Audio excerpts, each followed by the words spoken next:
감사 처음부터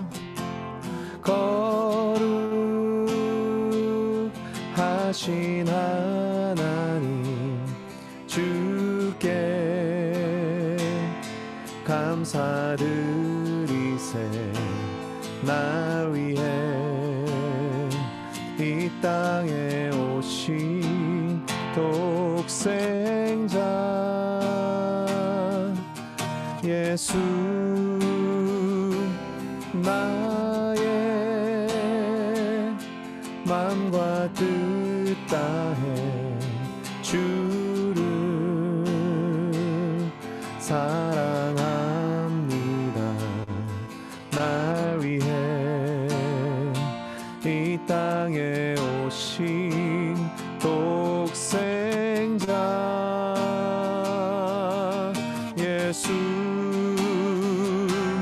내가 약할 때 강함 주고 가난할 때 우리를 부욕해 하신 나의 주 감사. And now let the weak say I am strong. Let the poor say I am rich because of what the Lord has done for us. Give thanks.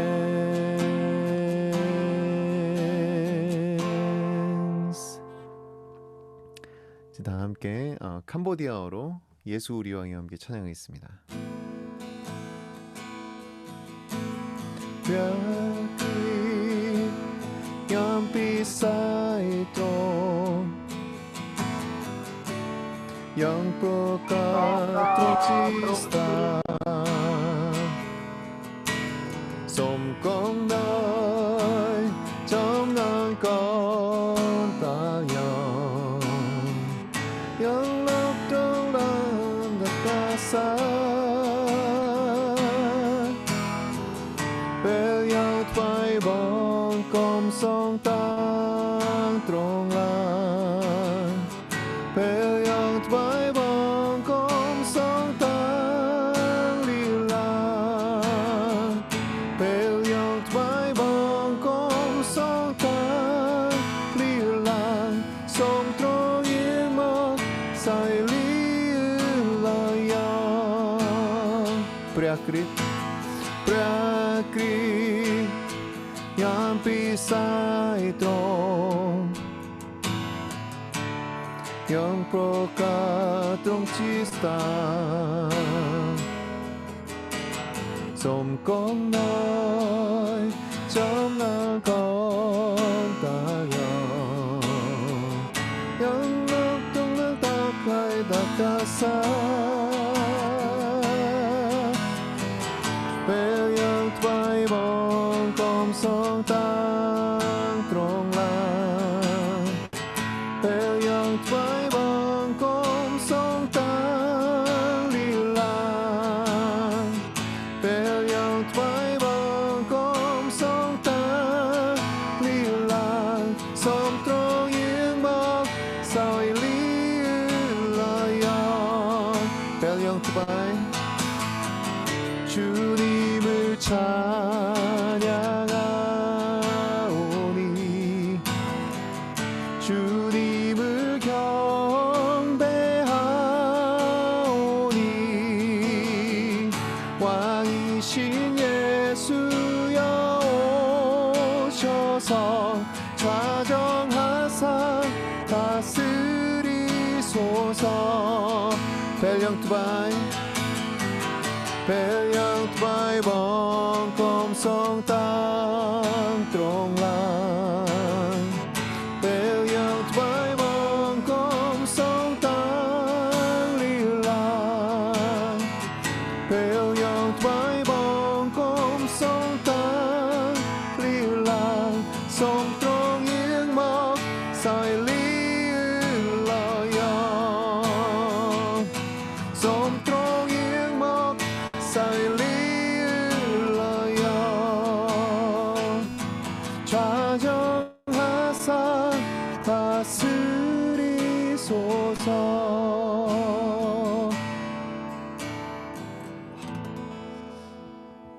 아멘. 우리 함께 기도하는 시간 갖도록 하겠습니다.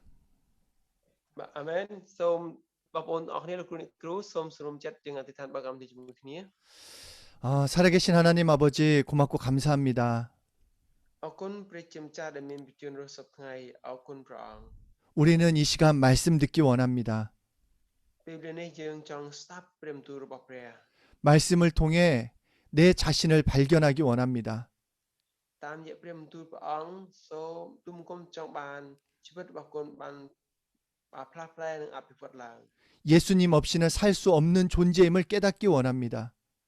សូមទ្រង់ជួយគុណមកភ្ញាក់រលឹកដល់ខ្លួនថានៅពេលដែលអត់មានព្រះយេស៊ូវយើងខ្ញុំមិនអាចរស់នៅបាន 그래서 예수님께 목말라 하는 자가 되길 원합니다. ដូច្នេះហើយធ្វើឲ្យសូមទ្រង់ជួយគុណអ្នកបានជាអ្នកដែលស្រេកឃ្លាននៅព្រះយេស៊ូវគ្រីស្ទផងដែរ 예수님께 더욱 갈급하고 예수님을 사랑하는 자가 되게 해주십시오. ឲ្យគុណបានឲ្យគុណតម្លៃរបស់ព្រះយេស៊ូវគ្រីស្ទហើយនឹងជាអ្នកដែលជួយចិត្តនិងស្រឡាញ់ព្រះយេស៊ូវគ្រីស្ទផងដែរ 성령 충만한 시간 되게 하여 주시옵소서. សូមព្រះវិញ្ញាណបរិសុទ្ធជួយយើងខ្ញុំហើយគ្រប់គ្រងសម្រាប់ពេលវេលានេះជាមួយខ្ញុំដែរ 예수 이름으로 기도드렸습니다. សូមអធិដ្ឋានក្នុងព្រះនាមព្រះយេស៊ូវគ្រីស្ទ 아멘. អាមែន 우리 제가 고등학교 때 정말 예수님을 뜨겁게 만났습니다. កាលខ្ញុំនៅអាយុនៅរៀននៅវិទ្យាល័យខ្ញុំជួបព្រះយេស៊ូវគ្រីស្ទហើយខ្ញុំមានចំណេះចំណូលយ៉ាងកក់ក្ដៅអំពីព្រះយេស៊ូវគ្រីស្ទ 그러니까 주일 예배는 물론이고 뭐 성경 공부, 복음회일 모든 거에 참여를 했습니다. អញ្ចឹងមិនរៀនរាល់ថ្ងៃអាទិត្យថ្វាយបង្គំព្រះអង្គនោះក៏ល្អហើយជាពិសេសនោះគឺវិធីសិក្ខាសាលាហើយរៀនព្រះគម្ពីរគឺចូលរួមរៀនរាល់ថ្ងៃ 그런데 예배에 그렇게 은혜 받고 내 삶에서 이제 믿음으로 승리할 수 있다라고 하는데 월요일에 학교만 가면 그 받았던 은혜가 그렇게 빨리 식어버릴 수가 없었습니다. ហើយនៅពេលដែលយើងរៀននៅពេលដែលយើងរៀនព្រះបន្ទូលព្រះអង្គហើយប្រាប់ថាយើងពេញដោយនៅពេលដែលខ្ញុំរៀនព្រះបន្ទូលព្រះអង្គពេញដោយព្រះបន្ទូលហើយពេញដោយព្រះពរចិត្តឈួលប៉ុន្តែដល់ពេលថ្ងៃច័ន្ទទៅសាលាឡើងព្រះគុណដូចជាបាត់រលាបសាបសូន្យអស់ 왜 주일에 받았던 그 은혜를 하루도 넘기지 못할까? អញ្ចឹងខ្ញុំបានឆ្ងល់សួរថាហេតុអ្វីបានជាព្រះគុណដែលខ្ញុំទទួលពីថ្ងៃអាទិត្យនឹងហេតុអ្វីបានជាមិនដល់រហូតដល់មួយថ្ងៃផងបានរលាបសាបសូន្យអស់ខ្ញុំ 오늘 이 말씀이 그 답을 주었습니다. អញ្ចឹងព្រះបន្ទូលថ្ងៃនេះគឺជាចម្លើយដែលខ្ញុំចង់ជម្រាបប្រាប់លោកគ្រូជាចម្លើយរបស់ខ្ញុំដែរ 그러니까 은혜를 누리며 하나님이 주신 기쁨과 행복을 유지하고 경험할 수 있는 것을 오늘 말씀 가운데 알려주십니다. អញ្ចឹងព្រះបន្ទូលថ្ងៃនេះគឺជាព្រះបន្ទូលដែលយើងស្គាល់តាមរយៈព្រះគុណរបស់ព្រះហេតុអ្វីបានយើងត្រូវទទួលព្រះគុណរបស់ព្រះ 마태복음 7장 1절에서 5절 먼저 한글로 우리 함께 한국 분들은 한글로 먼저 읽겠습니다. 시작. 비판을 받지 말라. 비판을 받지 아니하려거든 비판하지 말라. 너희의 비판하는 그 비판으로 너희가 비판을 받을 것이요 너희의 헤아리는 그 헤아림으로 너희가 헤아림을 받을 것이니라. 어찌하여 형제의 눈 속에 있는 티는 보고 내 눈 속에 있는 들보는 깨닫지 못하느냐. 보라, 내 눈 속에 들보가 있는데 어찌하여 형제에게 말하기를 나로 내 눈 속에 있는 티를 빼게 하라 하겠느냐. 외식하는 자여, 먼저 내 눈 속에서 들보를 빼어라. 그 후에야 밝히 보고 형제의 눈 속에서 티를 빼리라. ខ្ញុំសូមអានជូនព្រះគម្ពីរម៉ាថាយចំពោះ7ខ1ខ5កុំឲ្យថ្កល់ទោសគេឡើយដើម្បីមិនឲ្យមានគេថ្កល់ទោសអ្នកវិញត្បិតអ្នករកគ្នាថ្កល់ទោសគេយ៉ាងណានោះគេនឹងថ្កល់ទោសអ្នកវិញយ៉ាងនោះដែរហើយគេនឹងរាល់ហើយនឹងគេវាល់ឲ្យអ្នករាល់គ្នាតាមរង្វាល់ដែលអ្នករាល់គ្នាដែលអ្នករាល់វាល់ឲ្យគេផងហេតុអ្វីបានជាអ្នកមើលឃើញកំតិចដែលនៅក្នុងភ្នែករបស់បងប្អូនអ្នកតែមិនឃើញធ្នឹមដែលនៅក្នុងភ្នែករបស់ខ្លួនសោះដូច្នេះឬហេតុដូច្នេះហេតុដូចម្ដេចឲ្យខ្ញុំនិយាយនឹងបងប្អូនថាចូលឲ្យអញយកកំតិចពីភ្នែកឯងចេញ តែបើមានធ្នឹមនៅក្នុងភ្នែកខ្លួនអ្នកវិញអ្នកមានពុតបុតអើយចូលយកធ្នឹមពីភ្នែករបស់ខ្លួនចេញជាមុនសិននោះទើបនឹងបានឃើញច្បាប់ឲ្យច្បាស់ជាងនឹងយកកំតិចចេញពីភ្នែករបស់បងប្អូនអ្នកដែលបានដែរ 이 말씀은 예수 믿는 우리들이 자기를 보호하는 법에 대해서 쓰여 있습니다. នៅក្នុងព្រមទូលព្រះអង្គនេះគឺនិយាយអំពីអ្នកជឿព្រះយេស៊ូវគ្រីស្ទដែលតែងតែយកច្បាប់មកការពារខ្លួន 너 스스로를 보호하라고 말씀하고 있는 것입니다. គឺឲ្យយើងមើលអំពីខ្លួនឯង 그러니까 우리가 전쟁 영화를 보아도 전쟁에서 공격만 잘한다고 이길 수 없습니다. យើងមើលនៅពេលដែលយើងមើលភាពយន្តបើសិនតែយើងពូកែតែវាយក៏មិនអាចឈ្នះសត្រូវបានដែរ 그러니까 자신의 부대를 방어하지 못하면 결국 전쟁에서 지게 되는 것입니다. ប្រសិនបើយើងមិនស្គាល់ខ្លួនឯងយើងនឹងអាចចាញ់អំពីសង្គ្រាមដែរ 그러니까 마찬가지로 나를 방어할 줄 알아야 한다라는 것입니다. អញ្ចឹងយើងត្រូវស្គាល់ហើយយើងត្រូវចេះអំពីខ្លួនឯងដែរ 그런데 오늘 본문은 바로 그 방패에 관한 말씀이 됩니다. ហើយនេះគឺយើងរៀនអំពីការថ្កល់ទោសយើងរៀនអំពីការថ្កល់ទោស 그러니까 영적인 방어를 어떻게 해야 하느냐는 말씀을 우리에게 가르쳐 주고 계시는 것입니다. អញ្ចឹងពីទីសាពីរបៀបនៃការថ្កល់ទោសថ្ងៃនេះព្រះអង្គចាប់ឲ្យមានបន្ទូលបង្រៀនដល់យើង 그런데 우리 크리스천의 자기 보호, 영적인 자기 보호의 첫 번째가 무엇인가? 비판을 받지 말라라는 것입니다. អញ្ចឹងចំពោះយើងគ្រីស្ទានដែលយើងត្រូវប្រាប់ថានៅថ្ងៃនេះប្រាប់ថាចូលកុំថ្កល់ទោសគេ 우리가 읽었던 마태복음 7장 1절에서 5절은 한마디로 무슨 말인가? 하나님의 자녀가 된 자, 예수 그리스도로 피로 구원받은 자, 남에게 비판을 받지 말라라는 것입니다. យើងមើលនៅក្នុងព្រះគម្ពីរមកថាឯចំពោះ7ហ្នឹងដែលយើងបានមាននិយាយមែនថាប្រាប់ថាម៉េចសូមកុំថ្កល់ទោសអ្នកដទៃ 그러니까 마태복음 7장 1절에서 이렇게 말씀을 하십니다. 비판을 받지 아니하려거든 비판하지 말라. អញ្ចឹងនៅក្នុងព្រះគម្ពីរម៉ាថាយចំពោះ7ខ1ប្រាប់ថា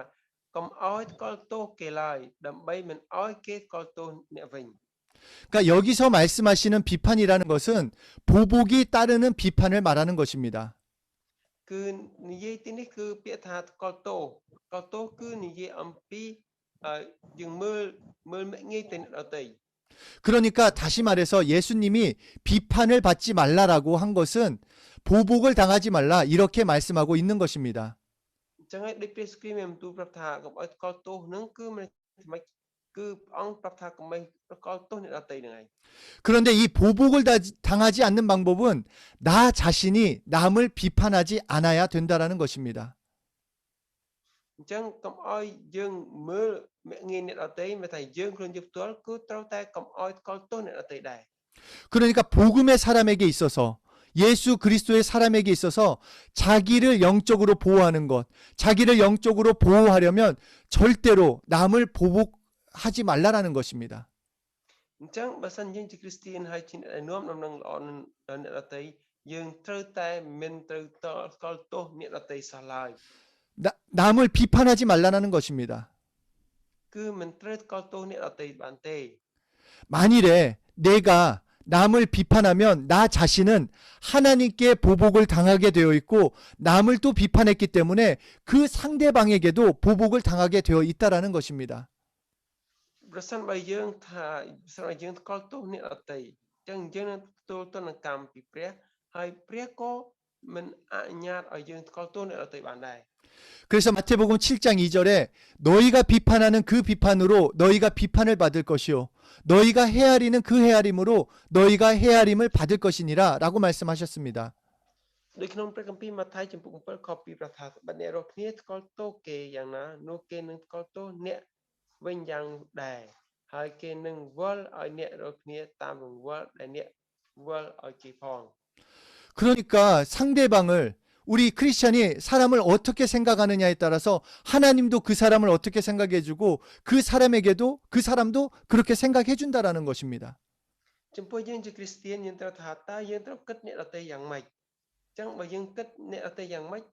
អ្នកដទៃនឹងត្រូវតែគិតយើងតាមរបៀបដែលយើងគិតចំពោះដល់គេដែរ 그러므로 정말 진실한 영적인 사람이라면 남을 비판하지 않는 것입니다. អញ្ចឹងប្រសិនបើជាគ្រីស្ទានដែលជាជីវិតដែលវៃឆ្លាតអញ្ចឹងគឺត្រូវតែមិនចាំបាច់ថ្កល់ទោសអ្នកដទៃសោះតឡើយក៏មិនសោះ 예수님의 그 간곡한 부탁은 너희가 영적 생활을 스스로 보호하려면 보복하지 말라라는 것입니다. គឺព្រះយេស៊ូវគ្រីស្ទបានផ្ដល់ស្នើសុំយើងថាប្រសិនបើអ្នកចង់បានអឺរីកចម្រើនខាងឯព្រលឹងញាណសូមកុំថ្កល់ទោសអ្នកដទៃ 왜 이렇게 예수님이 말씀하셨는가? 첫째는 예수님도 비판하지 않으셨기 때문입니다. ហើយអ្វីបានជាព្រះយេស៊ូវគ្រីស្ទបានមានបន្ទូលដូច្នេះដោយសារអីទីមួយនឹងព្រះយេស៊ូវទ្រង់មិនដែលថ្កល់ទោសដល់អ្នកណាសោះឡើយ 예수님의 공생애 기간 어떤 누구를 향해서 저주하지 않으셨습니다. អញ្ចឹងព្រះយេស៊ូវគ្រីស្ទទោះបីមានស្ថានភាពលំបាកយ៉ាងណាក៏ដោយគឺទ្រង់មិនដែលថ្កល់ទោសឬក៏ខឹងសម្បារដល់អ្នកដែលបៀតបៀនទ្រង់ដែរទេ 자신을 저주하는 자를 똑같이 상대에서 비판하지 않으셨습니다. អញ្ចឹងមិនថាអ្នកដទៃយ៉ាងម៉េចទ្រង់យ៉ាងម៉េចទេគឺព្រះអង្គឲ្យគុណតម្លៃដូចគ្នា 그러므로 크리스천이라면 예수님의 길을 따르는 제자라면 예수님께서 하신 그대로의 삶을 우리도 살아야 하는 것입니다. អញ្ចឹងក៏ដោយសារយើងជាគ្រីស្ទានយើងជាអ្នកនាំដំណឹងល្អរបស់ព្រះអង្គយើងត្រូវតែបញ្ញាចិត្តក្នុងការរស់នៅតាមព្រះបន្ទូលរបស់ព្រះ 하나님이신 예수님께서 이 땅 위에 태어나시자마자 끊임없이 고난을 당하고 괴로움을 당하셨습니다. ជីវិតជាព្រះយេស៊ូវគ្រីស្ទដែលទ្រង់បានចាំនេះសាច់ឈាមជំនួសលើផែនដីនេះតាំងពីប្រសូតមកគឺព្រះអង្គទទួលការរងទុក្ខវេទនារហូតអត់មានថ្ងៃបញ្ចប់ 그러나 예수님은 남을 비판하지도 않으시고 자신을 구차하게 변명하지도 않으셨습니다. ទោះបីលំបាកអញ្ចឹងក៏ដោយព្រះយេស៊ូវគ្រីស្ទតាំងពីកុមារភាពរហូតដល់ឥឡូវនេះគឺទ្រង់មិនដែលថ្កល់ទោសឬខឹងសម្បារដល់អ្នកដទៃសោះឡើយ 만약에 예수님이 자신을 비판하는 사람들에게 벌을 주셨다라면 정말 살아남는 사람이 세상에 어디 있겠습니까? ប្រសិនបើព្រះយេស៊ូវគ្រីស្ទខឹងនៅនរណាម្នាក់ឬថ្កល់ទោសចំពោះទង្វើដែលគេធ្វើលើព្រះយេស៊ូវគ្រីស្ទវិញខ្ញុំគិតថាលើផែនដីនេះគ្មាននរណាម្នាក់ដែលអាចរស់បាននោះទេ 또한 우리 각자를 생각해 보십시오. យើងអាចគិតអំពីខ្លួនយើងផ្ទាល់ 우리는 크든 적든 예수님을 무시하고 원망하고 내 마음대로 예수님을 대했을 것입니다. យើងមិនថាទូចមានថាធំទេឬក៏មានគោលបំណងទូចក្នុងកំណត់ធំទេដោយសារយើងពេលខ្លះយើងអាចមើលងាយព្រះយេស៊ូវគ្រីស្ទឬក៏យ៉ាងណាយើងអាចគិតអំពីខ្លួនយើង 내가 기분 좋을 때는 예수님 최고예요. នៅពេលដែលយើងថាអូខ្ញុំចូលចិត្តយើងសរសើរអូព្រះយេស៊ូវគ្រីស្ទល្អណាស់ 예수님 내 삶이 좀 어려워지면 아 예수님이 진짜 살아계셔? នៅពេលដែលយើងចាប់ផ្ដើមជួបបញ្ហាធំយើងក៏ថាអូព្រះយេស៊ូវគ្រីស្ទពិតជាមានវិជ្ជារស់ទេ 그런데 예수님은 내가 예수님께 그렇게 행동했지만 나를 있는 그대로 받아주셨습니다. ចឹងមើលទោះបីយើងមានស្ថានភាពយ៉ាងណាក៏ដោយយើងនៅតែទទួលថាយកថាព្រះយេស៊ូវគ្រីស្ទនឹងឲ្យយើងអញ្ចឹងយើងទទួលស្ម័គ្រចិត្តនៅអ្វីដែលព្រះអង្គប្រទានឲ្យពួកអស់ 그렇게 우리 예수 믿는 자도 예수님을 따라서 남을 비판하지 말라라고 말씀하고 있는 것입니다. អញ្ចឹងហើយបានជាព្រះយេស៊ូវគ្រីស្ទទ្រង់មានបន្ទូលប្រាប់ដល់អ្នកដែលជឿព្រះសាវករបស់ទ្រង់ប្រាប់ថាចូលកុំថ្កល់ទោសអ្នកដទៃ 두 번째, 예수님이 남을 비판하지 말라고 하는 구체적인 의미는 남을 비판하기 시작하면 자기 자신을 볼 수 없기 때문입니다. ទីបន្ទាប់ទៀតនោះដែលព្រះយេស៊ូវគ្រីស្ទមានបន្ទូលប្រាប់ថាកុំឲ្យថ្កល់ទោសអ្នកដទៃព្រោះអីព្រះអង្គទ្រង់មានផែនការមានគុណប្រយោជន៍យល់អំពីការអត្តន័យនៃការមិនឲ្យថ្កល់ទោសគេ 예수님 당시는 유대인들이 모두가 율법 아래에 있었습니다. មុនសម័យព្រះយេស៊ូវគ្រីស្ទគឺ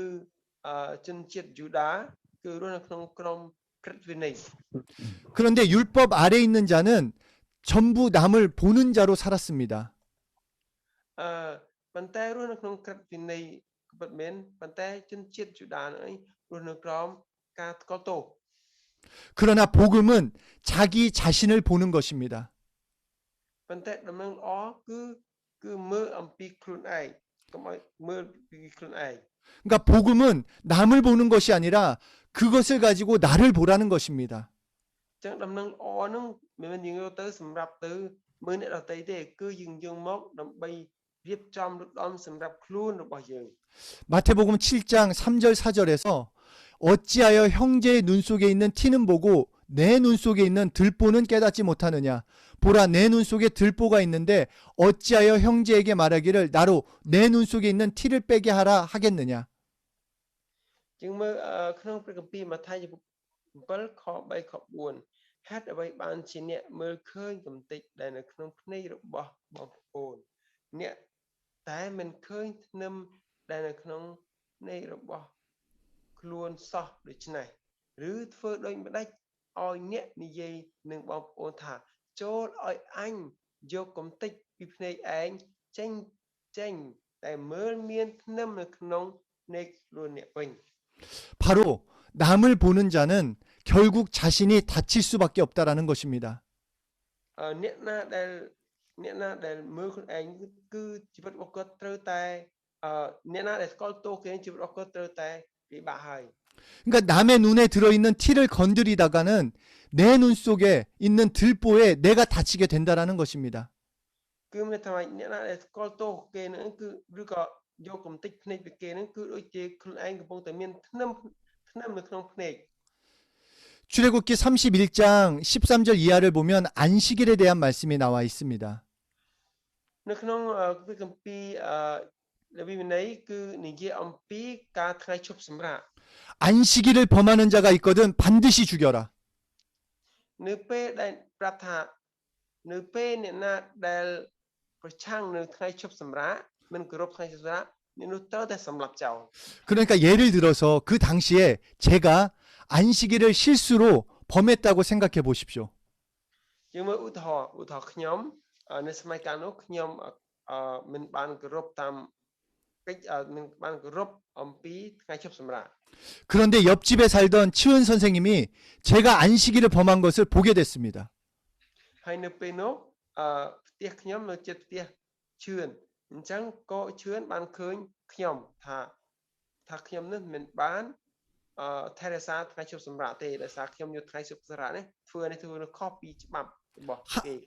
하나님 말씀에 안식일을 범한 자를 반드시 죽이라고 했기 때문에 이제 저를 죽여야 합니다. អញ្ចឹងដោយសារច្បាប់នឹងប្រាប់ថាដោយសារច្បាប់នោះច្បាប់របស់ព្រះប្រាប់ថាបើសិនណាមិនថែរក្សាថ្ងៃឈប់សម្រាកទៅស្លាប់អញ្ចឹងខ្ញុំត្រូវតែស្លាប់ច្បាស់ស្លាប់ហើយចឹង 아, 그런데 만약에 치은 선생님이 제가 너무 불쌍해 보여서 죽이지 않는다라면 하나님의 명령에 불순종하는 자가 되는 것입니다. ប៉ុន្តែប្រសិនបើឈឿនវិញឃើញអូសំណោះដល់គាត់អញ្ចឹងមិនសម្លាប់គាត់ទេអញ្ចឹងមិនសម្លាប់ទេអញ្ចឹងប្រហែលជាអាចរាយការណ៍ឬក៏កាត់បន្ថយក្តីស្រឡាញ់មេត្តារបស់គាត់ដល់សំណោះលោកគ្រូ 그래서 말씀에 순종해서 죽이려고 하는데 돌로 때려 죽여야 합니다. នៅសម័យមុននៅពេលដែលចង់ស្លាប់អ្នកណាខុសច្បាប់មួយគឺសម្លាប់ដោយយកដុំថ្មគប់ 근데 뭐 이 조그만한 돌로 죽겠습니까? 그러니까 큰 돌을 잡는다고 허리를 굽힙니다. នៅពេលដែលគប់នោះមិនមែនយកថ្មតូចៗទេគឺយកថ្មធំគឺគប់ចាប់ពីចង្កេះឡើងទៅ 그런데 이 허리를 90도로 굽히면 이것도 안식일에 일하게 된다라는 것입니다. អញ្ចឹងដល់ពេលយកដុំថ្មគប់ក្តោយគោចំមួយថ្ងៃឈប់សម្រាប់ដែរនោះគឺជាខុសនឹងច្បាប់ច្បាប់ថ្ងៃឈប់សម្រាប់ដែរ 그러니까 이 치은 선생님은 안식일을 함께 또 범한 것입니다. អញ្ចឹងដោយសារនៅពេលនោះខ្ញុំក៏រួមចំណែកខុសដែរដោយសារនៅថ្ងៃឈប់សម្រាប់នោះអត់សម្រាប់ទេបែរជាធ្វើអ្វីឬក៏ចោទប្រកាន់ទៅ 안식일을 범한 것은 물론이고 살인까지도 한 것입니다. ការដែលមិនគោរពថ្ងៃឈប់សម្រាប់វាជាធម្មតាទេតែសំខាន់ហ្នឹងគឺមិនបានធ្វើឬសម្រាប់នៅថ្ងៃឈប់សម្រាប់ 또 이 광경을 지나가는 사람이 또 본 겁니다. អញ្ចឹងនៅពេលស្ថានភាពអញ្ចឹងក៏ដែរដែលអ្នកសំទោសដែលមើលឃើញថ្ងៃឈប់សម្រាប់ហ្នឹងមិនបានឈប់សម្រាប់ប៉ុន្តែទៅឃើញអ្នកផ្សេងទៀតឃើញទៀត 그러면 이건 어떡합니까? 이 사람도 또 돌을 들어서 그 사람을 죽여야 합니다. អញ្ចឹងអ្នកផ្សេងឃើញទៀតក៏ច្បាស់ជាយកដុំថ្មនោះគប់សម្លាប់ទៀតហើយតទៀតហើយដោយសារអ្នកនោះខុសពីច្បាប់ព្រះដែលមិនឈប់ថ្ងៃសម្រាប់ 그러니까 보는 사람이 없을 때까지 결국 서로 죽여버리고 말게 된다라는 것입니다. អញ្ចឹងគឺមានន័យថាអញ្ចឹងគឺមានន័យថាគប់សម្លាប់តគ្នាទើបតែអស់អ្នកបានមើលឃើញមានន័យថាខ្ញុំសម្លាប់អ្នកសម្លាប់ខ្ញុំរហូតទើបតែអស់អ្នកបានឃើញនៅថ្ងៃជប់សម្លាប់តែមួយនោះ 그러니까 사람을 돌로 치는 것을 본 사람이 없는 그 마지막 사람만 살게 되어 있는데 이 사람 또한 사람은 못 보았어도 하나님은 보셨다라는 것입니다. ជាងមើលដូចថាគប់គ្នាសម្លាប់ដោយសារឃើញអ្នកដែលមិនគ្រប់ថ្ងៃមិនគោរពថ្ងៃជប់សម្លាប់ថ្ងៃជប់សម្រាប់គប់សម្លាប់ទើបតែអ្នកចុងក្រោយរស់តែអ្នកចុងក្រោយទេព្រោះស្លាប់ប៉ុន្តែចុះបើយើងធ្វើដែលយើងមិនបានឃើញណាឃើញប៉ុន្តែព្រះនៅតែមើលឃើញនៅដែរ 그러니까 율법이라는 것은 남을 보는 것이 아니라 결국 내가 죄인인 것을 보게 만들어야 한다라는 것입니다. អញ្ចឹងហើយក្រឹតវិន័យនឹងមិនមែនសម្រាប់អ្នកដទៃទេក្រឹតវិន័យនឹងគឺធ្វើឲ្យខ្លួនយើងស្គាល់អំពីអំពើបាបស្គាល់អំពីស្ដីកំហុសខ្លួនឯងតែប៉ុណ្ណោះឯងនេះក្រឹតវិន័យ 너희가 정말 살고 싶은 사람이라면 남의 티를 보지 말고 나를 보라는 것입니다. ប្រសិនបើអ្នកទាំងអស់គ្នាចង់មានឯកសាររស់នៅហើយនឹងមានសុភមង្គលកុំមើលឃើញកំតិចភ្នែករបស់អ្នកដទៃសូមឲ្យមើលឃើញពីកំតិចភ្នែកធ្នឹមនៅក្នុងភ្នែករបស់អ្នកវិញគឺមានន័យអញ្ចឹង 그리고 세 번째 이렇게 자신을 보는 사람은 회개하는 사람이 된다라는 것입니다. គឺមានន័យថាម៉េចទី3មានន័យថាអ្នកណាដែលមើលទៅបន្ទោចឹងអ្នកណាដែលមើលឃើញការនឹងពីនោះទៅគឺចូលលក្ខណៈសារភាព 그러니까 마태복음 7장 1절에서 비판을 받지 아니하려거든 비판받지 말라고 한 것은 너도 의인이 아니기 때문에 너도 비판받을 수밖에 없는 존재라는 것입니다. ចឹងយើងមើលនៅកន្លែងផ្សេងទៀតគាត់ថាការកត់ទោសឬក៏ការបៀតបៀនគឺដោយសារតែអញ្ចឹងទទួលការបៀតបៀនគឺកិច្ចបំផុតទេ 로마서 3장 10절에 하나님 눈에는 의인이 없나니 하나도 없다라고 하셨습니다. មើលក្នុងព្រះគម្ពីររ៉ូមឲ្យមានទូប្រាប់ថានៅលើលោកនេះគ្មាននរណាម្នាក់សុចរិតទេសូម្បីតែម្នាក់ក៏គ្មានផង 그러니까 우리 모두가 연약합니다. 부족하고 약점이 있습니다. អញ្ចឹងហើយដែលស្មៃយើងទាំងអស់គ្នាគឺជាកំសោយហើយគឺយើងខ្វះខាតដោយសារព្រះទូចអ្នកថាអញ្ចឹងយើងត្រូវស្គាល់ថាយើងខ្វះខាតហើយយើងកំសោយ 비판을 받을 만한 것이 전혀 없는 사람은 전혀 없습니다. អញ្ចឹងគ្មាននរណាម្នាក់ដែលអត់ទទួលការបៀតបៀនឬគ្មាននរណាម្នាក់ដែលមិនអាចទទួលការថ្កោលទោសបាននោះទេ 우리가 남이 약점이 있을 때, 남을 통해서 그런 약점이 있는 줄 알았으면 나 자신은 더 큰 약점이 있다는 것을 알아야 한다는 것입니다. យើងត្រូវគិតថាអ្នកនោះមានចំណុចខ្សោយយើងស្គាល់ពីចំណុចខ្សោយអ្នកដទៃអញ្ចឹងត្រូវស្គាល់ខ្លួនថាខ្ញុំក៏មានចំណុចខ្សោយដែរគឺឲ្យគិតថាយើងគឺខ្សោយជាអ្នកដទៃគឺយើងចេះទទួលស្គាល់ការនេះ 그러므로 남의 티를 우리는 건드리지 말아야 합니다. អញ្ចឹងហើយយើងមិនត្រូវថ្កោលទោសអ្នកដទៃនោះទេ 그러니까 율법은 실제로 남의 잘못을 찾아내는 법이 아닙니다. អញ្ចឹងក្រឹតវិន័យមិនមែនយើងយកកំហុសអ្នកដទៃមកជំនុំជម្រះនោះទេ 자기의 죄를 보는 법입니다. គឺជាក្រឹតវិន័យដែលធ្វើឲ្យស្គាល់ថាខ្លួនយើងជាមនុស្សមានបាបស្គាល់ថាខ្លួនយើងមានបាបនេះគឺជាក្រឹតវិន័យ 율법을 잘못 이해함으로써 사람들이 남을 보게 되고 남을 보는 이야기만 하게 된다라는 것입니다. អញ្ចឹងប្រសិនបើយើងយល់ខុសអំពីក្រឹតវិន័យយើងតែងចាប់ផ្ដើមមើលងាយអ្នកដទៃក៏ទោសអ្នកដទៃឃើញកំតិចភ្នែកនៅក្នុងអ្នកដទៃ 그렇게 남을 보는 자는 자신에게 있는 모든 어려움이나 원인을 남에게 돌려버리고 사회에 돌려버리고 국가에 돌려버립니다. អញ្ចឹងនៅពេលដែលអ្នកខ្លួនគេគិតថាខ្លួនឯងជាខ្សោយអញ្ចឹងតែងតែជួយឬក៏តែងតែបោះចាក់ដល់ប្រទេសដល់សមាគមដល់អ្នកផ្សេងៗទៀតផងដែរ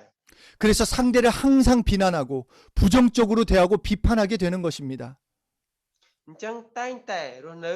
ដោយមានការចោះចូលហើយដោយមិនមានការស្ដីបន្ទោសរិះគន់ឬក៏ថ្កោលទោសទេ 그런데 이 모습이 저의 모습이었다라는 것입니다. អ្វីទាំងស្ថានភាពទាំងអស់នេះគឺជាស្ថានភាពរបស់ខ្ញុំ 주일에 그렇게 은혜 받고 다음날 아침에 내 친구가 마음에 들지 않으면 비판하고 원망하고 미워하고 그러니까 스스로 무너진 것입니다. នេះគឺជាជីវិតរបស់ខ្ញុំកាលថ្ងៃអាទិត្យពេញដោយព្រះគុណដល់ពេលថ្ងៃច័ន្ទឡើងចាប់ផ្ដើមស្អប់មិត្តភ័ក្តិទុកមិនទុកចិត្តមិត្តភ័ក្តិហើយក៏ច្រើនទៀត 그러니까 누가 공격하기도 전에 나에게 내가 공격한 것이 된다라는 것입니다. អញ្ចឹងគ្មាននរណាអ្នកគឺខ្ញុំនៅដោយសារឯងគិតថាដោយសារខ្ញុំគិតថាខ្ញុំគិតតែខ្លួនឯងប៉ុណ្ណឹង 그러니까 잘 생각해 보십시오. 율법을 주신 하나님의 참 뜻은 남을 보는 게 아니라 나를 보는 것입니다. អញ្ចឹងយើងមកគិតជាមួយគ្នាក្រឹតវិន័យដែលទ្រង់បានប្រទានឲ្យនោះមិនមែនសម្រាប់ជំនុំជម្រះអ្នកដទៃទេគឺឲ្យស្គាល់ខ្លួនយើងថាយើងជាមនុស្សមានបាបប៉ុណ្ណឹងឯង 그러니까 나를 보니까 남을 건드리지 않는 것 아닙니까? 그러니까 내가 전혀 다칠 일이 없는 법을 말하는 것입니다. អញ្ចឹងនៅពេលដែលយើងធ្វើការនោះឯងគឺសិតតែមានច្បាប់ទម្លាប់យើងមិនអាចគិតអំពីខ្លួនអ្នកដទៃហើយស្គាល់ទោសអ្នកដទៃនោះទេ 그래서 예수님께서는 이 땅에 오셔서 율법을 재해석해 주셨습니다. ដូច្នេះហើយព្រះយេស៊ូវគ្រីស្ទបានមកលើផែនដីនេះប្រាប់ថាសូមកុំស្គាល់ទោសអ្នកដទៃហើយទ្រង់ព្រះយេស៊ូវគ្រីស្ទយាងមកដើម្បីបន្ពេញបន្ថែមក្រឹតវិន័យឲ្យកាន់តែច្បាស់បន្ថែមទៀតផងដែរ 율법을 강화시켰습니다. គឺព្រះយេស៊ូវគ្រីស្ទមកហើយដើម្បីឲ្យក្រឹតវិន័យកាន់តែរឹងមាំហើយកាន់តែច្បាស់បន្ថែមទៀត 율법을 가지고 나는 의롭다고 말하고 있는 사람들에게 진짜 율법이 무엇인지 알려주셨습니다. អញ្ចឹងអ្នកណាដែលហើយទ្រង់មិនយាងមកនឹងគឺចង់ប្រាប់អស់អ្នកណាដែលថាគេបានសុចរិតដោយសារក្រឹតវិន័យគឺព្រះអង្គប្រាប់ឲ្យគេរឹងមាំកាន់បន្ថែមទៅតាមរយៈក្រឹតវិន័យ 그래서 마음으로 음욕을 품은 자가 가늠한 자라는 것입니다. អញ្ចឹងហើយគឺដល់ពេលមានបានហើយអញ្ចឹងអត់មានអ្នកណាចេះរិះគន់ឬអត់មានអ្នកណាចេះស្គាល់ទោសដល់ទេដោយសារស្គាល់អំពីច្បាប់របស់ព្រះ 아니 마음으로 미워한 자는 또 살인자래요. អញ្ចឹងមើលអ្នកប្រាប់ថាអ្នកដែលមានចិត្តស្អប់អ្នកមានចិត្តស្អប់ដល់ទេអង្គប្រាប់ថាអ្នកនោះគឺបានសម្លាប់គេមិនចឹង 마음에 욕심을 좀 품었더니 그것은 또 도둑질한 자라고 말씀하셨던 것입니다. ហើយព្រះទ្រង់មានទូលថាមានចិត្តលោភលន់ព្រះអង្គប្រាប់ថាអ្នកនោះគឺជាចោរ 그러니까 율법을 통해 너가 죄인인 것을 제발 보라는 것입니다. ជាងមើលតាមក្រឹតវិន័យគឺជាកញ្ចក់ឆ្លោះប្រាប់ថាឲ្យយើងស្គាល់ខ្លួនឯងថាជាមនុស្សមានបាប 행동만이 아니라 내 마음까지 그 동기까지 보라고 말씀하시는 것입니다. មិនស្ដាប់ទៅលើសកម្មភាពទេគឺស្ដាប់ទាំងចិត្តពលឹងចិត្តដែលយើងមានទៅផងដែរអត់ស្ដាប់ទៅលើសកម្មភាពដែលខ្លួនឯងធ្វើនោះទេ 불빛 앞에 있는 사람과 어두움 속에 있는 사람을 한번 비교해서 생각해 보십시오. យើងមើលអ្នកនៅក្នុងទីងឹតហើយអ្នកនៅក្នុងទីពន្លឺតើយើងអាចគិតជាមួយគ្នាតើណាមើលឃើញច្បាស់ជាង 불빛 앞에 있는 사람은 어두운 곳이 보이지 않습니다. អ្នកដែលនៅក្នុងមុខពន្លឺនឹងមិនអាចមើលឃើញងងឹតបានទេ 그러니까 내 쪽이 환하기 때문에 어두운 쪽에 있는 사람들이 잘 보이지 않습니다. ចឹងដោយសារនៅមុខខ្ញុំនឹងមានពន្លឺយើងមុខយើងនឹងមានពន្លឺចឹងអ្នកនៅក្នុងកន្លែងផ្សេងទៀតមើលមិនឃើញបានទេ 그런데 반대로 어두움 속에 있는 사람은 자기 자신은 잘 보이지 않습니다. ប៉ុន្តែអ្នកនៅក្នុងងងឹតគេមិនអាចមើលខ្លួនគេដឹងថាខ្លួនគេយ៉ាងម៉េចមិនទេ 자신은 안 보이지만 불 앞에 있는 사람은 너무 잘 보입니다. ជាងមើលអ្នកនៅក្នុងងងឹតមិនសូវមើលខ្លួនគេបានឃើញទេប៉ុន្តែបើអ្នកនៅកន្លែងពន្លឺមើលឃើញគេច្បាស់ 그런데 우리 예수 믿는 사람은 신령한 빛 가운데 있는 사람입니다. ចឹងយើងដែលជឿព្រះយេស៊ូវគ្រីស្ទយើងគឺជាអ្នកនៅទល់មុខនឹងពន្លឺ 예수님의 빛 가운데 우리가 있기 때문에 나 외에 남을 볼 수가 없습니다. អញ្ចឹងហើយយើងដោយសារយើងនៅក្នុងពន្លឺចឹងយើងមិនត្រូវស្គាល់ទោសឬងាយរិះគន់អ្នកដទៃបានទេ 그래서 에베소서 5장 8절에 이제는 너희가 예수님 안에서 빛이라 라고 말씀해 주고 계십니다. ចឹងបាននៅក្នុងព្រះគម្ពីរអេពីសូតចំពុក8 5 ខ8ប្រាប់ថាអ្នករាល់គ្នាគឺជាពន្លឺ 그러므로 우리가 지금까지 살아오는 동안 나 자신을 보면서 살았는지 아니면 다른 사람을 보고 다른 사람의 행위를 보고 그 말과 행동을 판단하고 있지는 않았는가 생각해 봐야 합니다. អញ្ចឹងនៅពេលដែលយើងរស់លើផែនដីនេះយើងគិតថាតើខ្ញុំត្រូវតែរស់នៅមានសភាពល្អរស់នៅជាទីបន្ទាល់ទេគឺយើងតែងតែចុចសួរអំពីខ្លួនយើង 복음은 성령님께서 오셔서 나 자신부터 보게 하시고 나 자신을 변화시킵니다. ដំណឹងល្អគឺនៅពេលនោះព្រះញាសត្វយាងមកឲ្យព្រះញាសត្វដឹកនាំឲ្យយើងស្គាល់អំពីខ្លួនយើងហើយដឹកនាំសម្ដែងចេញមក 나의 영혼이 변화가 된 다음 나의 생활이 변화가 됩니다. នៅពេលដែលជីវិតយើងរបស់យើងបានល្អប្រសើរឡើងនោះនឹងចាប់បានចេញព្រះគុណរបស់ព្រះអង្គចេញទៅ 그러고 나서 나의 환경이 변화되고 그 다음에 다른 사람에게도 도움을 줄 수 있게 되는 것입니다. នៅពេលនោះឯងស្ថានភាពជុំវិញរបស់ខ្លួនយើងបានល្អប្រសើរឡើងនៅពេលស្ថានភាពរបស់យើងល្អប្រសើរយើងចាប់ផ្ដើមជួយអ្នកដទៃហើយ 그러니까 비판받지 아니하려거든 비판하지 말라고 하신 예수님의 말씀에서 비판을 받지 말라라는 것에 포인트를 두어야 하는 것입니다. អញ្ចឹងបានទីព្រះគ្រីស្ទមានបន្ទូលប្រាប់ថាចូលកុំឲ្យត្រូវកុំឲ្យស្គាល់ទោសអ្នកដទៃគឺយើងត្រូវគេចផុតពីការស្គាល់ទោស 복음은 오직 자신을 보고 자신을 변화시키는 데 있습니다. ដំណឹងល្អគឺជាការយើងស្រឡឹងមើលខ្លួនយើងហើយរៀបចំខ្លួនយើងបានល្អប្រសើរឡើង 하나님의 모든 법은 남에게 적용시키려고 하지 말아야 합니다. នៅព្រះអង្គចាស់មានប្រាប់ថាកុំឲ្យមើលទៅអ្នកដទៃ 하나님의 모든 법을 하나님의 모든 명령을 그 말씀들을 내게 적용시키고자 할 때 나는 내 속에 있는 들보를 뺄 수 있게 되는 것입니다. អញ្ចឹងរាល់ទាំងព្រះបន្ទូលព្រះអង្គមកហើយគឺខ្លួនយើងយកមកហើយយើងត្រូវរៀនហើយដឹកនាំព្រះបន្ទូលព្រះអង្គនឹងឯងដឹកនាំខ្លួនយើងផ្ទាល់ 이때 회개하는 자, 예수 그리스도의 피를 의지하는 자가 되는 것입니다. ដល់ពេលយើងស្គាល់ហើយយើងខ្លាចជាអ្នកសារភាពរបស់ខ្លួនយើង 그래서 마태복음 7장 5절에서 이렇게 말씀하십니다. 외식하는 자여 먼저 내 눈 속에 있는 들보를 빼어라. 그 후에야 밝히 보고 형제의 눈 속에서 티를 빼리라. នៅក្នុងព្រះគម្ពីរម៉ាថាយចំពុក7ខ5អ្នកមានពុតអើយចូលយកធ្នឹមពីភ្នែករបស់ខ្លួនចេញពីជាមុនសិននោះទៅនឹងបានឃើញច្បាស់អាចនឹងយកកំតិចចេញពីភ្នែករបស់បងប្អូនអ្នកបានដែរ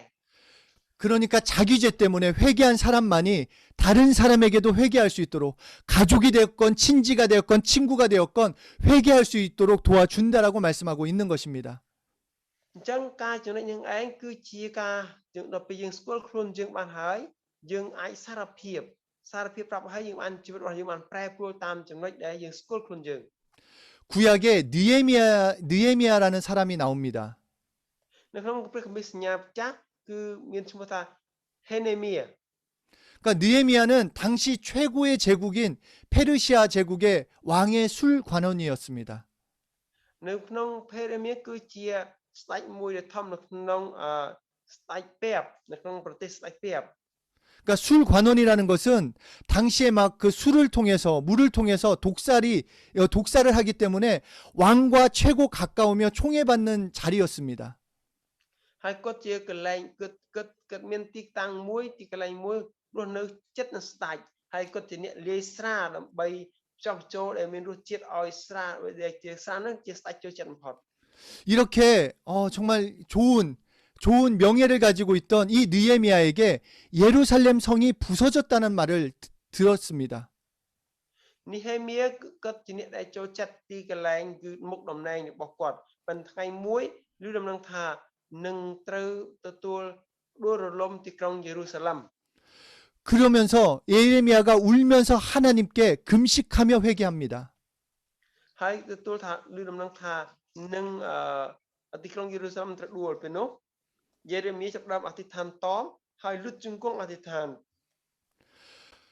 느헤미야 1장 6절 7절에 이제 종이 주의 종들인 이스라엘 자손을 위하여 주야로 기도하오며 우리 이스라엘 자손이 주께 범한 죄들을 자복하오니 주는 귀를 기울이시며 눈을 여시사 종의 기도를 들으시옵소서. 나와 내 아버지의 집이 범죄하여 주를 향하여 크게 악을 행하여 주께서 주의 종 모세에게 명하신 계명과 율례와 규례를 지키지 아니하였나이다.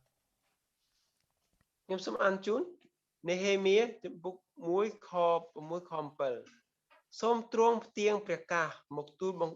មកឥឡូវហើយបើកព្រះនេត្រទតមកដើម្បីឲ្យបានស្ដាប់ពាក្យអធិដ្ឋានរបស់ទូលបង្គំជាអ្នកបម្រើទ្រង់ដែលអធិដ្ឋានដល់ទ្រង់ទាំងយប់ទាំងថ្ងៃក្នុងគ្រា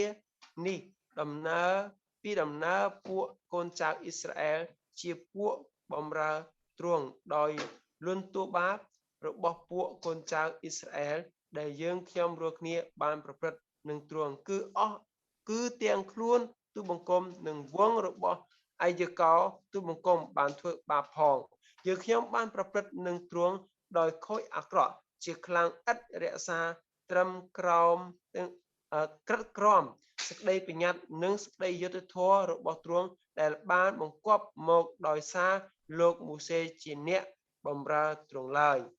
그러니까 이 회개를 통해 하나님께서는 이스라엘 백성들을 회복시켜 나가십니다. ទាំងតាមរយៈការសារភាពរបស់គាត់នឹងឯងព្រះអង្គម្ចាស់បានធ្វើឲ្យប្រទេសអ៊ីស្រាអែលបានល្អប្រសើរឡើង 느헤미야는 이스라엘을 가본 적도 없습니다. នេះហេមៀគាត់មិនដែលធ្លាប់បានទៅប្រទេសអ៊ីស្រាអែលទេ 그냥 가만히 있었어도 됐습니다. គាត់គ្រាន់តែនៅមួយកន្លែងតែប៉ុណ្ណោះ 살만한 정도가 아니라 당시 최고의 것을 누리며 명예롭게 살 수 있었습니다. អញ្ចឹងយើងមិនបាច់ចម្រើនទេប៉ុន្តែបើយើងខ្លាចជំនុំបរិសុទ្ធហើយយើងអាចគ្រប់លក្ខបានតាមរយៈស្ដាប់បង្គាប់ព្រះ 아, 이스라엘 백성들 지들이 잘못해서 저 벌 받는 거야. 이렇게 생각하지 않았다라는 것입니다. គាត់មិនដែលគិតថាឲ្យសមមុខគាត់អត់មានគាត់ដឹងថាជនជាតិអ៊ីស្រាអែលថាអូឲ្យសមមុខវាតោះដោយសារជនជាតិអ៊ីស្រាអែលធ្វើខុសអញ្ចឹងត្រូវតែទទួលទណ្ឌកម្មចោះគាត់អត់ដែលនិយាយអញ្ចឹងទេ 이스라엘을 보며 그 백성들을 보며 그 죄들을 나의 죄라고 생각하고 나의 죄로 여기고 그 죄를 회개했다라는 것입니다. នេះឯងគឺចំណុចថាស្គាល់ទោសប៉ុន្តែគាត់អត់បែរគិតអញ្ចឹងទេគាត់ថាអ៊ីស្រាអែលជនជាតិអ៊ីស្រាអែលឈឺខ្ញុំក៏ឈឺជនជាតិអ៊ីស្រាអែលគឺជនជាតិរបស់ខ្ញុំសុខទុក្ខដូចគ្នាទាំងអស់គាត់សារភាពអញ្ចឹង 남을 판단하는 것이 아니라 그 모습을 가지고 내가 회개하면 그 회개를 통한 변화가 시작됩니다. ចឹងមើលអញ្ចឹងគាត់មិនស្គាល់ទោសគេទេចឹងដល់ពេលគាត់មិនស្គាល់ទោសអញ្ចឹងទៅធ្វើអ្វីទាំងអស់នោះបានល្អប្រសើរខ្លួនគាត់ក៏បានល្អប្រសើរដែរ 아, 저 사람은 왜 저 모양이야? គាត់ថាហេតុអីក៏មនុស្សនោះយើងគិតថាចោទប្រកាន់គេឬក៏ស្គាល់ទោសគេ 아, 왜 저렇게 행동해? ហេតុអីធ្វើចរិតអញ្ចឹង 다른 사람의 약한 모습, 그것이 가족일 수도 있고 교회 동역자들일 수도 있습니다. ចឹងមើលតាមអ្នកខ្លះផ្សេងៗពីគ្នាមានអំណោយទានផ្សេងៗគ្នាអ្នកខ្លះអាចជាដឹកនាំកម្មវិធីដឹកនាំព្រះវិហារចឹងគឺមានចំណុចខ្សោយផ្សេងៗពីគ្នា 그 연약한 모습, 부족한 모습을 놓고 비판하는 것이 아니라 내가 먼저 회개하여 기도할 때 나도 살게 되고 그 사람도 살게 되고 우리 가정도 교회도 사회도 나라도 살게 된다라는 것입니다. នៅពេលដែលយើងឃើញគេកំសោយឬគេខ្វះខាតឬក៏ខ្សោយមិនចេះអ្វីមួយនឹងយើងត្រូវដាក់ចិត្តដាក់កាយបន្ទាបខ្លួនថាអូខ្ញុំគឺអញ្ចឹងដែរខ្ញុំក៏ត្រូវជួយគេដែរអញ្ចឹងនេះគឺជាចំណុចដែលយើងបន្ទាបខ្លួនអញ្ចឹងដល់ពេលនោះយើងប្រឹងអធិដ្ឋានឲ្យគាត់សង្គមក៏បានរីកចម្រើនតាមការបន្ទាបកាយបន្ទាបចិត្តហើយសារភាពពីកំហុសរបស់ខ្លួនដែរ 예전에 이런 예화를 든 적이 있습니다. កាលពីមុនមានការនិយាយស្អីរឿងចេះមួយគឺ 한 집회에 9살짜리 슬기라는 아이가 참석을 했었습니다. មានក្មេងម្នាក់អាយុ9ឆ្នាំគាត់បានចូលរួមក្នុងកន្លែងមួយ 그런데 그때 목사님께서 죄를 회개하고 싶은 사람, 특별히 술하고 담배를 끊고 자신의 그 더러움에서 회개하길 원하는 사람 앞으로 나오라고 했습니다. នៅពេលដែលគ្រូគង្វាលបានប្រាប់ថានៅពេលវេលានេះមាននរណាម្នាក់ដែលចង់សារភាពអំពើបាបទេហើយទាំងបានសូមចេញមក 그 슬기라는 꼬마애가 걸어 나온 것입니다. អញ្ចឹងមានក្មេងមានកុមារម្នាក់ដែលគាត់ដែលមិនដែលប្រើបារីប្រើស្រាផងព្រោះគ្រូគង្វាលប្រាប់ថា អ្នកណាដែលចង់អធិដ្ឋានសារភាពអំពីជក់បរិយពីស្រាហ្នឹងសូមចេញមកអធិដ្ឋានឲ្យប៉ុន្តែមានក្មេងម្នាក់កុមារម្នាក់ចេញមកទើបអធិដ្ឋានមក 목사님은 이 꼬마가 잘못 들은 줄 알고 술, 담배, 나쁜 짓 하는 사람 나오라고 한 거다. ដល់ពេលលោកគ្រូកំវាលប្រាប់អញ្ចឹងមកក្មេងហ្នឹងចេញមកអញ្ចឹងមនុស្សទាំងអស់គ្នាបានមើលចោលថាអូក្មេងនេះមនុស្សអាក្រក់មែនទែនក្មេងសោះចេះជក់បរិយចេះភើស្រាគិតចោតអញ្ចឹងកាត់តម្លៃឲ្យតម្លៃគឺចាប់ដើមជំនុំជម្រះដល់ក្មេងនេះភ្លាម 자기 때문이 아니라 자기 삼촌을 대신해서 회개하러 나왔다라는 것입니다. អញ្ចឹងស្ដីពិតការពិតនោះការពិតគាត់មិនបានភើមិនបានជក់បរិយទេក្មេងហ្នឹងគាត់មកដើម្បីអធិដ្ឋានសារភាពជំនួសឲ្យពូក្មួយពូរបស់គាត់ 술만 마시면 행패를 부리고 가족을 때리고 나쁜 짓을 일삼는 삼촌을 대신해서 자기가 회개하길 위해서 나왔다라는 것입니다. អញ្ចឹងឯងដោយសារគាត់ប្រាប់ថា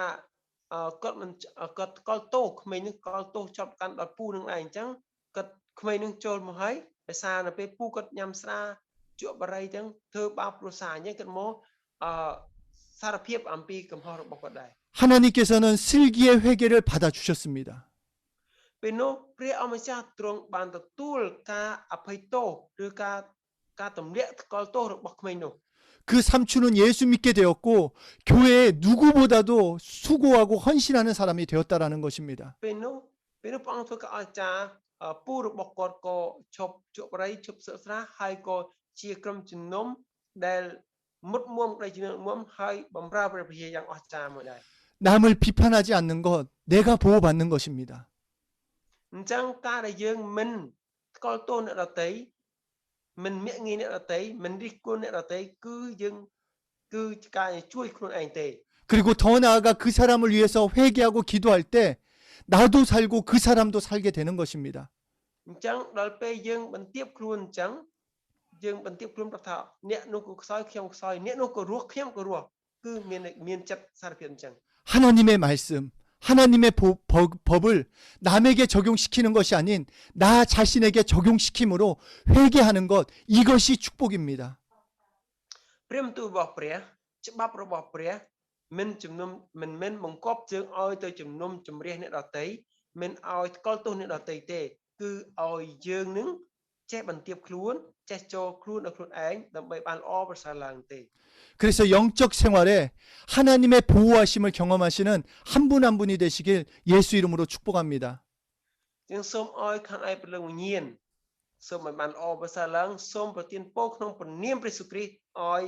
ខាងឯព្រលឹងវិញ្ញាណរបស់លោកគ្រូអ្នកគ្រូបងប្អូនទាំងគ្នាបានល្អប្រសើរឡើងដែរក្នុងព្រះនាមព្រះយេស៊ូវគ្រីស្ទ 우리 함께 기도하겠습니다. សូមសូមចិត្តអធិដ្ឋានជាមួយគ្នា 여러분 혹시 이럴 때 있지 않습니까? លោកគ្រូអ្នកគ្រូបងប្អូនទាំងគ្នាតើមានថ្ងៃណាមួយដូចអញ្ចឹងដែរឬទេ 이렇게 말씀을 들을 때, 아, 이 말씀 그 사람이 들어야 하는데. តែធ្លាប់គិតដែលអញ្ចឹងដែរទេតែប្រាប់ថាអូព្រះបន្ទូលនេះគួរតែមនុស្សនោះត្រូវបានស្ដាប់ហើយមិនមែនខ្ញុំអ្នកស្ដាប់ទេដែលធ្លាប់គិតអញ្ចឹងទេ 나한테 힘들게 하고 나한테 말 함부로 한 사람, 그 사람이 이 말씀을 들었어야 하는데. ហេតុអ្វីបាននាំព្រះបន្ទូលនេះដែលមកដាក់ខ្ញុំដែលគួរតែឲ្យអ្នកផ្សេងនោះអ្នកអាក្រក់នោះស្ដាប់មិនល្អជាងហេតុអីត្រូវឲ្យខ្ញុំស្ដាប់ 아닙니다. 이 말씀을 듣게 하신 하나님은 내가 먼저 회개하기를 바라시는 겁니다. មិនមែនទេគឺព្រះបន្ទូលរបស់ព្រះអង្គគឺចង់ឲ្យយើងឮហើយបានសារភាពបានមុនគេផងដែរ 하나님의 말씀을 들으면서 아, 내가 죄인이구나. 내가 회개해야지 하는 사람이 복받는 사람인 것입니다. នៅពេលដែលស្ដាប់ព្រះបន្ទូលរបស់ព្រះអង្គហើយយើងយល់អំពីព្រះអង្គហើយយើងសារភាពថាអូខ្ញុំជាអ្នកសារភាពតើខ្ញុំជាអ្នកមានអំពើបាបតើខ្ញុំសូមសារភាពអំពើបាបរបស់ខ្ញុំអ្នកនោះឯងគឺជាអ្នកដែលទទួលប្រពោបានមុនគេ 그러니까 이 시간 기도하실 때 하나님, 나 자신을 보기 원합니다.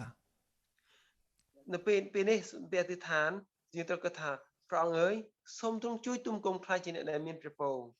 남을 미워하고 원망했던 그 모든 것을 회개합니다. គ្រប់ទាំងដែលខ្ញុំបានស្អប់គេគ្រប់ទាំងខ្ញុំដែល